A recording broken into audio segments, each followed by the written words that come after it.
pontualmente às 8 horas, porém hoje, da sexta-feira, não consegui estar aqui ontem. E já vou iniciar essa live falando que amanhã é o evento da Essência Genuína. Então, se você não garantiu sua vaga, ainda dá tempo. Corra e garanta. Vai ser uma imersão de pelo menos 4 horas falando do feminino. E vai começar às 14 horas com um time espetacular. Então, se não garantiu sua vaga, garanta. O link está na minha bio. Hoje, um dos focos vai ser o foco que eu prometi ontem. Ontem eu dei uma aula sobre posicionamento na frente das câmeras, ou seja, como destravar no vídeo. E hoje eu me comprometi em conversar com vocês sobre isso. Então, se você tem a dificuldade para destravar no vídeo, ou acha que isso não é para você, porque você acha que não consegue dominar, e que as pessoas que fazem vídeo já nasceram iluminadas, já nasceram abençoadas com isso e que não tem como desenvolver, lembre-se que tudo na vida é treinável, inclusive o fato de se fazer um vídeo.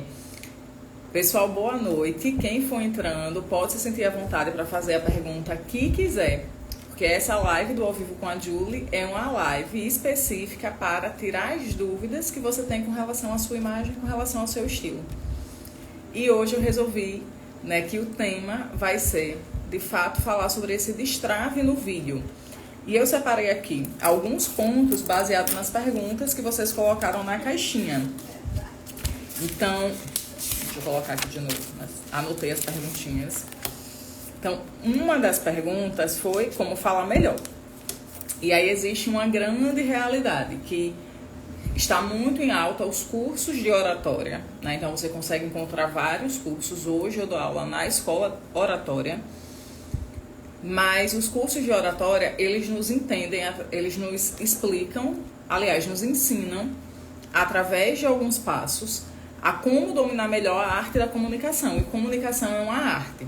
Mas existem também livros, né? Como, por exemplo, Como Fazer Amigos e Influenciar Pessoas, que também vai nos dando dicas de como falar, de como se portar, de como se comunicar. E mesmo para pessoas que já falam bem, que não têm medo de falar, é sempre interessante fazer estudo de técnicas, porque conhecimento nunca se perde. Sempre vai ter alguma coisa que você vai conseguir melhorar um pouquinho.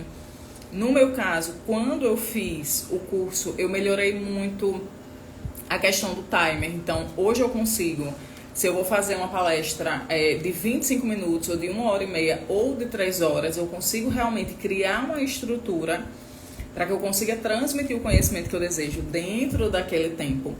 Isso me ajudou bastante e também me ajudou com a prolixidade. Às vezes a gente fala bem e aí sai falando e quando vê, se enrolou. Terminou sendo prolixo e nem sempre conseguiu realmente explicar o que queria explicar, de tanta informação que se traz. Então, eu me tornei também mais objetiva com relação à minha comunicação. E, por falar em objetividade, esse é um dos pontos que é muito importante quando nós queremos, por exemplo, destravar para começar a fazer os vídeos. Uma das coisas é realmente a gente entender o nosso objetivo ali. Então, uma coisa que torna muito mais difícil se fazer o vídeo é quando a gente simplesmente senta na cadeira para gravar e acha que vai vir do além uma inspiração para a gente fazer o vídeo. E aí o que vai acontecer? Você vai passar um tempão na frente da tela, vai começar a perceber que não está conseguindo desenrolar, não está conseguindo desenvolver e você vai começar a achar que é você que não é bom, quando na realidade você não pensou no seu objetivo de estar ali.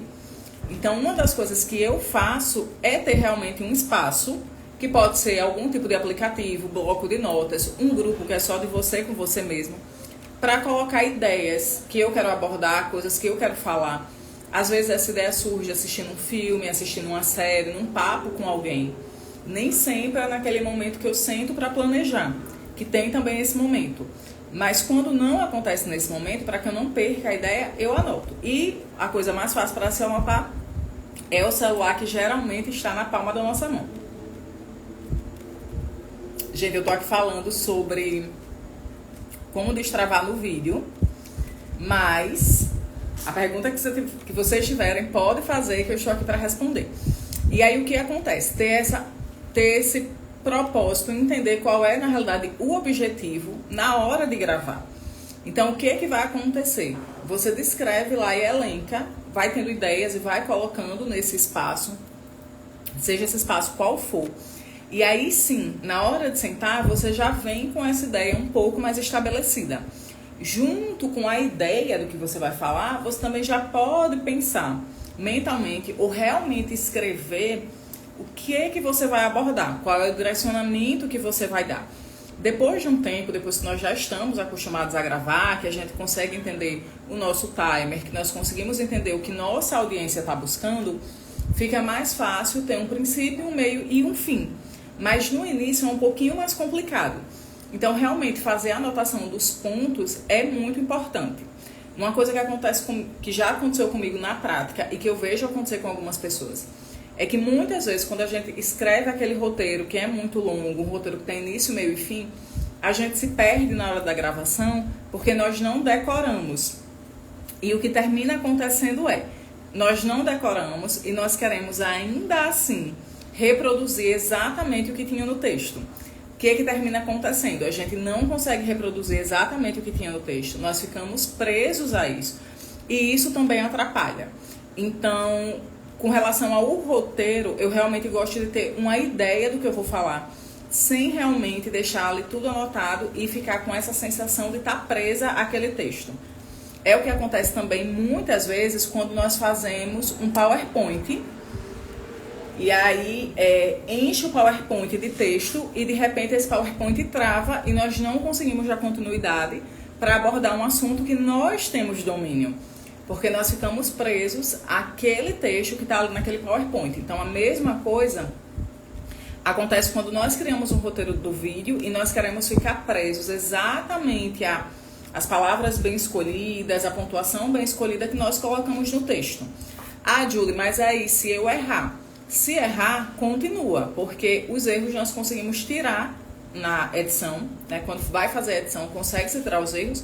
E outra coisa, uma palavrinha erradinha, sei lá, um vício de linguagem, alguma coisa que muitas vezes você fala um detalhe ou outro dentro do vídeo, muitas vezes até mostra que você está ali de carne e osso e que você está fazendo como uma pessoa de carne e osso, e vão ter muitas vezes que isso vai conectar mais do que a gente realmente ficar preso naquele perfeccionismo que nós temos mania e às vezes aquilo nem conecta tanto. Então, um errinho ou outro, quando não é algo absurdo, quando não é uma informação equivocada, passa, né? Às vezes é uma gaguejadinha, alguma coisinha assim, e isso passa tranquilamente. Qual é a grande questão? E foi um ponto que eu abordei muito ontem na aula. É que a gente não vai conseguir fazer o 100º vídeo maravilhoso se a gente não tiver feito o primeiro.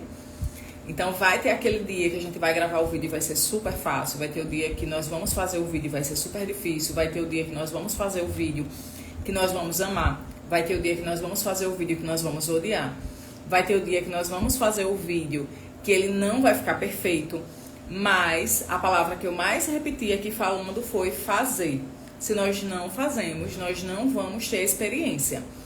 Então, um dos pontos importantes é entender no vídeo qual é o seu objetivo. Entender qual é o objetivo e pensar nesse objetivo antes de sentar na frente do celular para gravar. Pensa no objetivo antes, elenca alguns pontos que você quer abordar. Pode ser também que à medida que você vá fazendo, você perceba que tem algum ponto que pode ser mais explorado e aí já pode ser tema para um outro momento. E também tenha atenção ao tempo que você está fazendo.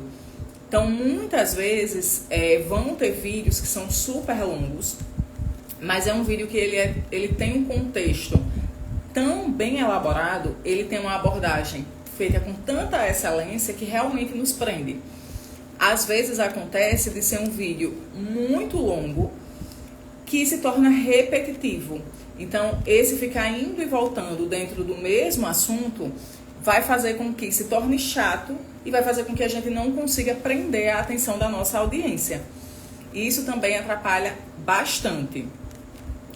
Por isso que descrever, colocar os pontos e também tentar ser objetivo dentro desses pontos.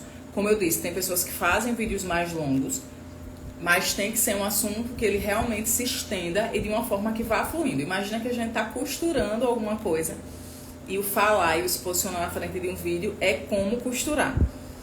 Uma outra coisa que vai nos ajudar a falar melhor, além disso, é realmente estudar o assunto mais a fundo.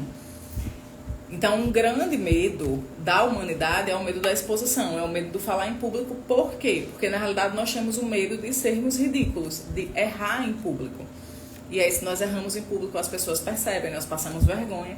E parece aquela fileira do dominó, né? Cai uma pedrinha e todo o resto vai caindo atrás. Então, para evitar isso, é legal você ter o domínio do assunto. Você não precisa ser um PhD no assunto, mas entender ali as várias nuances e os vários aspectos daquele assunto para que você também não traga informações equivocadas e para que você tenha confiança naquele conhecimento. Eu lembro que há muito tempo aqui em Natal teve uma escola daqui que fizeram uma camisa para o dia do vestibular. E eu não fazia parte dessa escola, eu vinha de outra. Mas quando a menina que estava vestindo uma camisa entrou na sala, eu realmente senti o impacto daquela camisa. E a camisa era assim: sou, e tinha o nome da escola, eu não fiz cursinho porque eu confio no que eu aprendi. E isso me chamou muito a atenção. Quanto a escola conseguiu ser impactante nessa mensagem e o quanto deu uma sensação de que aquela menina realmente sabia o que estava fazendo ali naquela prova do vestibular. A mesma coisa acontece quando nós entendemos o assunto que nós vamos abordar em um nível um pouco mais profundo e nós conseguimos transmitir isso na nossa mensagem. Então, nós não precisamos explicar tudo por A mais B, mas é trazer uma abordagem que transmita que nós não ficamos ali no raso. Ai, Carlos, diga a eles que eu tô mandando outro beijo. Maravilhosos seus alunos. E eu quero bolo, viu? Que eu vi o bolo, fiquei com ciúme, quero bolo também. Um bolo só pra você, Laura, olha que coisa. E aí, um outro, inclusive, diga a eles que depois vejam essa live, que é uma live sobre como destravar no vídeo e como falar melhor. Vai ajudar bastante. E nós temos, né, aqui uma outra questão, né, dentro desse falar melhor. Então, além de organizar as ideias, observar se você tem domínio daquele assunto, um domínio interessante do assunto, não precisa ser um PhD, como eu disse. Outra coisa que vai te ajudar, além de ter o roteiro também, é você observar como você fala. Então, muitas vezes nós temos a mania de não observar como nós falamos, depois nós assistimos o vídeo e nós não gostamos de algum vício de linguagem, algum gesto que nós fazemos, a forma como nós nos movimentamos, enfim. Então, uma ótima forma de melhorar isso, por exemplo, na fala, é você ouvir os áudios que você envia. Como assim, Ju? Vai lá naqueles áudios que você enviou para os seus amigos, principalmente, para que você falasse coisas banais, coisas de cotidiano, e observe como você fala, qual é a entonação que você traz, qual é a velocidade que você fala, se tem palavras que você repete muito, se tem vícios que você repete muito. E por que eu digo que observar os áudios para os nossos amigos? Porque normalmente quando nós vamos enviar um áudio a nível empresarial ou para parceiros de negócios, nós tendemos a melhorar a nossa linguagem, porque nós entendemos que aquela relação talvez seja uma relação que não comporte tanta intimidade. Quando nós mandamos vídeos quando nós mandamos áudios para os nossos amigos, nós nos sentimos extremamente à vontade de sermos quem nós somos no nosso real. E aí, o que vai acontecer nesse momento? Nós vamos realmente nos entregar à nossa comunicação do cotidiano. E muitas vezes nós vamos editando, vamos tentando refinar essa comunicação do cotidiano para se adaptar ao nosso ambiente profissional. Então, o que vai acontecer é que à medida que você vai gravando o vídeo e que você vai desenrolando isso, vai fazendo o vídeo, você em algum momento vai trazer aquela linguagem que é mais comum a você, ou seja, a sua linguagem do dia a dia. Então, para você começar a se adaptar e começar a entender como você fala, você vai começar a observar os áudios que você envia. É realmente reproduzir o áudio e ouvir. E percebendo tudo aquilo que vai se repetindo como um padrão. Então, peraí, eu dou muita pausa, ou eu falo rápido demais, ou eu falo lento demais, se dá vontade de dormir. eu falo muito né, muito ok. E aí você começa a perceber que repetições são essas. Não é que você vai ouvir e automaticamente você vai parar de usar, que você vai parar de falar. Mas o que vai acontecer é que você vai ouvir aquilo que te incomodar, vai ficar registrado mentalmente. E toda vez que você começar a fazer aquilo, como tornou-se um incômodo, você vai começar a observar melhor e com o tempo você vai começar a evitar. Agora tem uma coisa que eu sempre digo, nós temos que tomar cuidado para não perder a nossa naturalidade. Então, às vezes, o ritmo que você fala é o seu ritmo natural, é uma coisa que você se sente agradável a fazer. Às vezes vai ter um terminho ou outro que você costuma usar e que você também não quer abrir mão. É você que vai fazer essa avaliação mais profunda. Mas se, por exemplo, você escuta o áudio que você mandou para um amigo e de repente você percebe que você repete a mesma parte da história várias vezes, que você reexplica coisas que você já tinha explicado e que já tinha ficado claro e você vai lá e tende a reexplicar sem que a pessoa tenha pedido. Se você percebe que você precisa falar mais de uma vez para que a pessoa te entenda, aí sim você tem que começar a observar o que você tem que melhorar. Então, a prolixidade, que é esse repetir muitas vezes a mesma coisa, e isso faz com que a conversa, com que o desenvolvimento do assunto se torne até um tanto chato ou até enfadonho. Porque você fala uma vez, depois você volta, fala de novo e fala mais uma vez e não conclui. E enche de história no meio do caminho e nunca chega na conclusão. Então, é lembrar que nós vamos costurando. Quando nós vamos falar ou gravar um vídeo, nós vamos costurando aquele assunto, nós vamos costurando o que está acontecendo ali. Teve uma pergunta que saiu na caixinha, na realidade foi até uma afirmação, que saiu na caixinha que foi, eu acho que vídeo não é pra mim. Eu entendi como uma afirmação. Eu acho que vídeo não é pra mim, porque eu não gosto de dancinha. E essa eu até já respondi nos stories, que o vídeo ele não é especificamente a dancinha, né? A mesma coisa, eu não vou ter o TikTok porque eu não quero dançar. Não é isso. O TikTok é sim uma rede que ficou muito famosa pelos vídeos curtos, pelas dicas rápidas, pelos vídeos que são muito rápidos para um público que consome informação muito rápido. Uma informação curta, rápida e um pouco mais cirúrgica. Então ele ficou muito famoso por causa disso. Mas as pessoas que estão lá, nem todas estão lá e conseguem uma boa audiência por causa desse vídeo rápido. Ou porque fez uma dancinha. Tem pessoas que vão se conectar com o seu público através da dancinha. Tem aí um grande fenômeno, que é a Virgínia, que ela realmente ficou famosa fazendo dancinha, faz dancinha até hoje, vai fazer dancinha por muito tempo. E ela vai lá, faz a dancinha dela, apresenta um produto, fatura 100 mil em um minuto e por aí vai.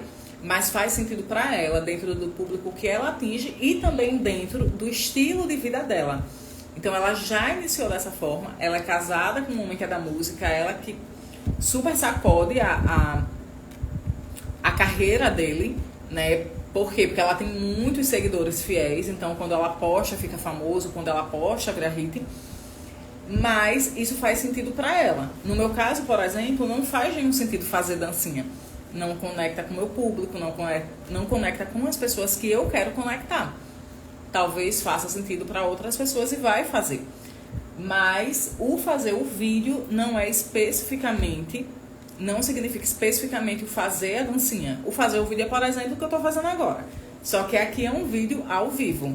É sentar, é conversar e é transmitir uma mensagem relevante para as pessoas que estão te seguindo, para as pessoas que fazem a sua audiência. Então, nós precisamos virar essa chave. Hoje pela manhã, eu ouvi um áudio bem importante de um processo que eu faço para desenvolver performance. E nesse áudio dizia a seguinte informação: as pessoas inteligentes, elas aprendem até nas piores situações e com as piores pessoas. Ele citava o nome da pessoa. Ele trazia lá o exemplo. E as pessoas que não desenvolveram essa capacidade, elas, até com as pessoas mais inteligentes, deixam de aprender. Elas não conseguem aprender porque elas fazem birra para aquilo. Então, nós temos que desenvolver também essa capacidade de olhar para essas pessoas que fazem coisas que nós não fazemos, ou que talvez nós não faríamos, como, por exemplo, a pessoa da dancinha, e começar a observar o que tem nela que ainda falta em mim, mesmo que eu não faça a dancinha. É a constância? É a coragem de aparecer? É a ousadia de fazer isso? E aí talvez aquilo que eu entenda como ousado na minha área não seja fazer a dancinha. Seja, por exemplo, fazer um vídeo do look. Seja, por exemplo, entrar numa loja e provar uma peça. E por aí vai. Mas o que eu posso aprender com aquela pessoa que eu viro o rosto e acho que tudo que aconteceu na vida dela foi sorte? Normalmente não é. São pessoas que se dispõem a fazer uma coisa, criam um objetivo e vão ter constância naquilo que elas fazem. E aí constância é exatamente uma coisa que eu estou fazendo agora, né? Mantendo a live da semana, mesmo que no dia diferente, por um caso bem específico, mas estando aqui presente e fazendo o que eu me dispus a fazer, que foi falar. Outra pergunta que saiu, que aí nem tem a ver com a questão do posicionamento do vídeo, foi como descobrir minha cartela de cores sozinha. Gente, é assim, é impossível? Não. Mas chegar exatamente no nome da cartela, na principal característica, se torna um pouquinho mais difícil. Por quê? Porque você não está com seu olhar extremamente treinado para chegar até lá. Então, tem pessoas que nós dizemos que tem um olhar mais estético. É aquela pessoa que desde sempre conseguiu analisar belezas, olhar para a beleza. É uma pessoa que muitas vezes se envolve com artes, que tem conhecimento de cores. Para essas pessoas é um pouco mais fácil. Então, muitas vezes são pessoas que na família tem alguém que teve salão de beleza ou que já trabalha com beleza. Para essas pessoas se torna mais fácil conseguir olhar para as cores e identificar as cores que fazem bem para a beleza dela. Porque essa pessoa, ela começa a se observar bastante e começa a perceber essas características. E aí, quando é uma pessoa que ela já tem um olhar estético, às vezes você consegue, fazendo alguns testes em casa, perceber aquilo que fica melhor e aquilo que não fica tão bom. Mas qual é a diferença de você buscar um profissional? É que nem sempre você tem todos os itens necessários para que você faça essa análise de uma forma mais... me fugiu a palavra. De uma forma mais... Não é profissional que eu quero dizer. Mais específica. Então, por exemplo, uma das coisas que nós fazemos, e inclusive em atendimento, muito lá atrás já aconteceu comigo, de eu ter muita dificuldade para identificar a cartela de uma pessoa, e eu recorri à maquiagem. Então, eu fiz o teste da maquiagem. Eu estava na dúvida entre duas paletas, eu realmente fiquei com muita dúvida, então eu testei a maquiagem. Eu testei uma maquiagem quente e eu testei uma maquiagem fria. Na hora que essa pessoa, e eu lembro até hoje, ela ficou bem melhor na maquiagem fria, eu resolvi a cartela dela, porque ela era uma pele oliva. E é uma pele que é mais difícil de identificar. E isso foi bem lá no comecinho. Então, eu já tinha um olho muito bom para perceber. Mas eu tive bastante dificuldade nesse dia. E aí eu lembro que eu testei a maquiagem. Mas para eu conseguir testar a maquiagem, eu tinha uma maquiagem quente e eu tinha uma maquiagem fria. Então, eu consegui passar um batom frio e um batom quente e perceber como é que esse rosto reagia. Eu consegui passar a base quente, passar a base fria e ver qual camuflava mais no rosto dela. Percebi qual deixava ela com um aspecto mais natural e qual deixava ela com um aspecto mais artificial. Então, são detalhes que nós vamos observando. Mas uma das coisas que se pode fazer é realmente observar no uso da maquiagem.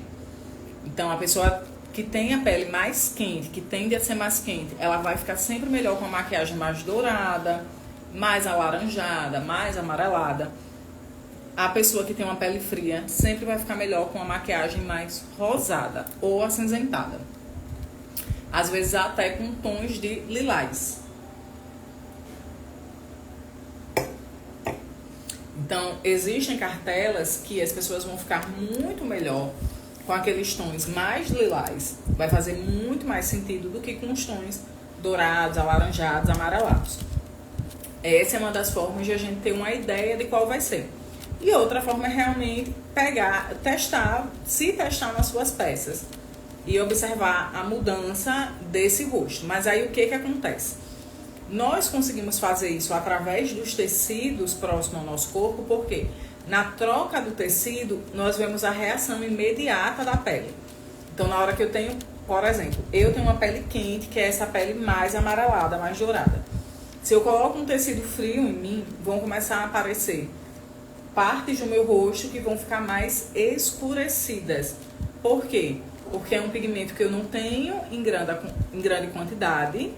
Oi, Patrícia, boa noite. Prazer tê-la aqui. Então, vão ser elementos que eu não tenho em grande quantidade no rosto. Vai começar a aparecer lugares que vão ficar um pouco mais escuros. Normalmente é nessa região aqui, abaixo dos olhos. Às vezes dá uma sensação de papada, dá uma sensação de um olhar mais caído.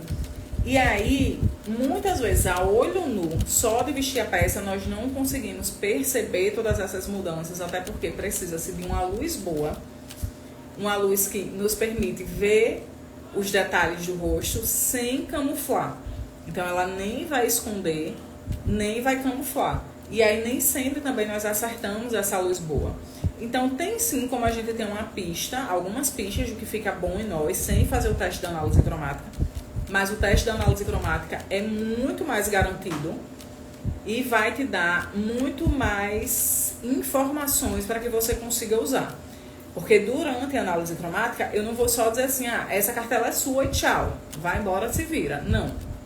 Eu vou fazer a análise da maquiagem, da cor do cabelo, da cor da sobrancelha. Vou te ajudar a entender o que aquelas cores projetam, ou seja, que determinada cor eu vou estar usando e o que essa cor vai transmitir.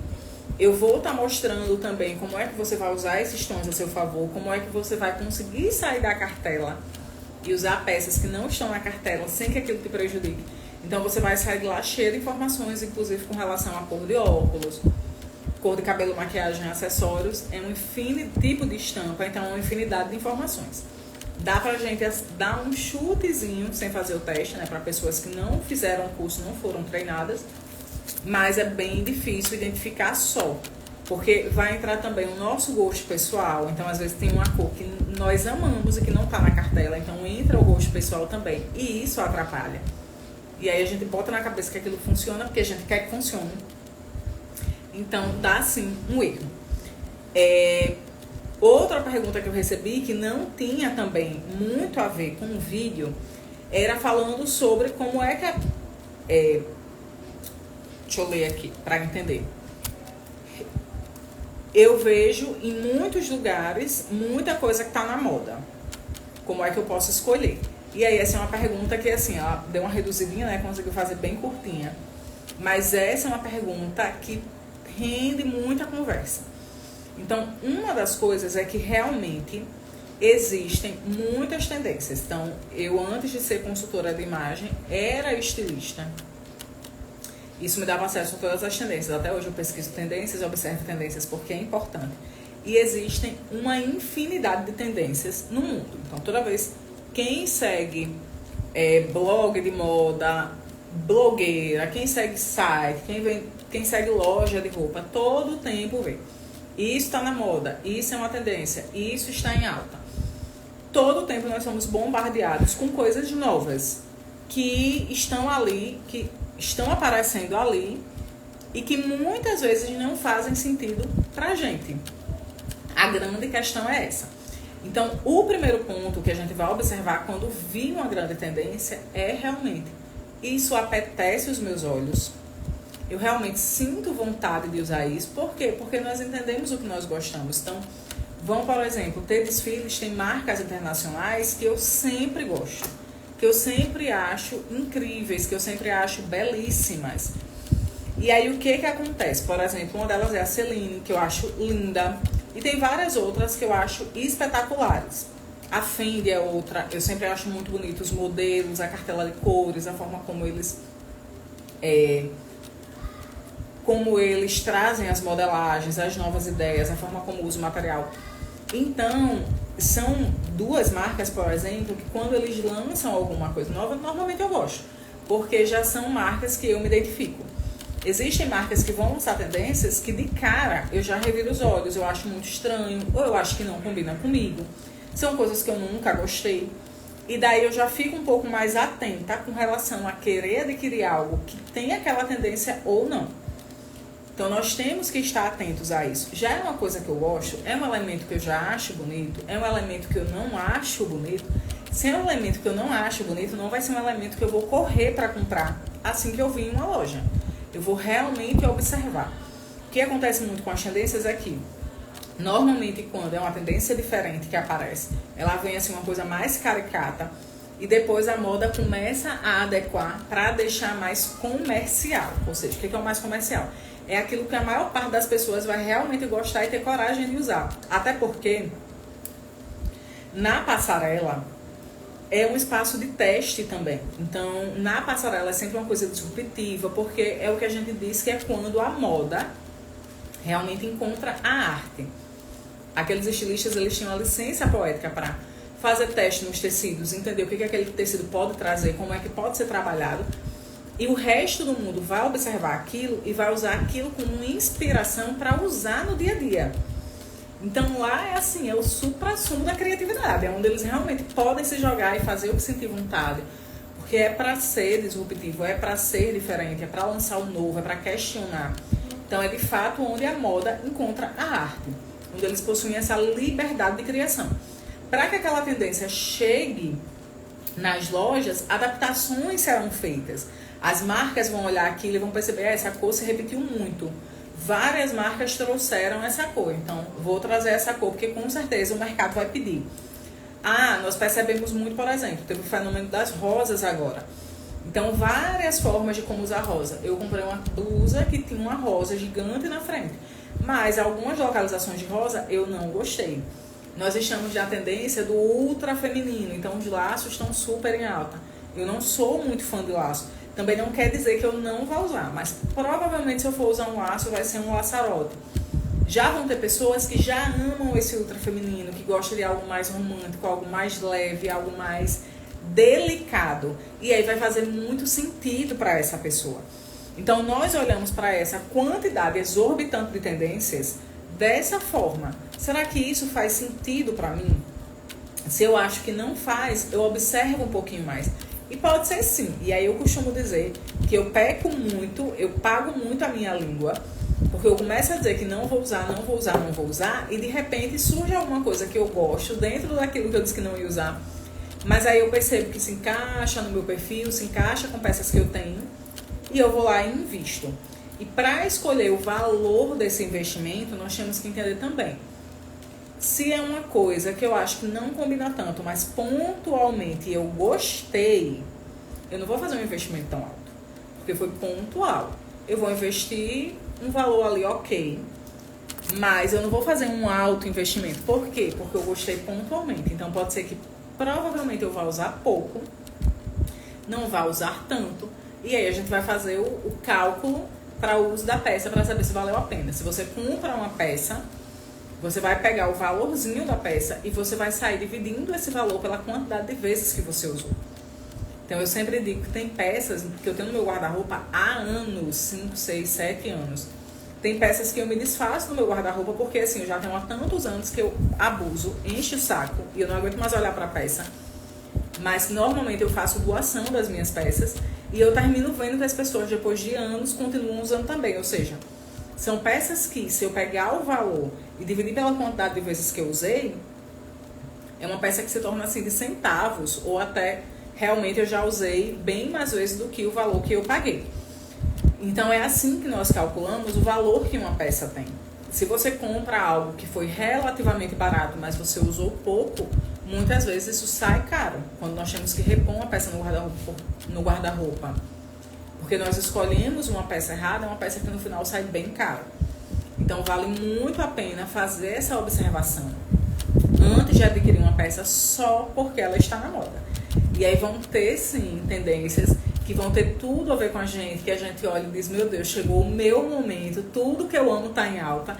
Acontece muito com quem faz a análise cromática e sempre vão ter as cores da cartela que vão estar mais em alta em um período. Então, outono e inverno vai estar mais em alta as cores de outono e as cores das cartelas de inverno, porque são cores correspondentes.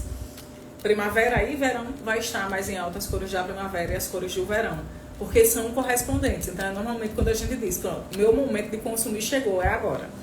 E aí nós vamos lá e nós consumimos, porque finalmente é algo que é atrelado a nós e que tem a ver conosco, com aquilo que nós queremos, com o que nós queremos projetar. Gente, eu vou me despedindo por aqui, já estamos há 35 minutos juntos. Super agradeço a participação de vocês, a presença de vocês aqui. Gostaria de desejar uma ótima sexta-feira, um ótimo final de semana. Próxima semana, o Ao Vivo com a Julie vai ser sim na quinta-feira, pontualmente às 8 horas. E sempre um dia antes eu abro caixinha de perguntas. Então, se tiver perguntas que vocês quiserem fazer, a caixinha vai estar aberta um dia antes para que essas perguntas sejam feitas e eu possa na live sanar essas dúvidas. E lembrando que durante a live as dúvidas também podem ser tiradas, é só comentar. Mas hoje eu vou ficando por aqui. Tchau, Gustavinho. Tchau, pessoal, pela presença. Um ótimo final de semana, uma ótima noite e até mais.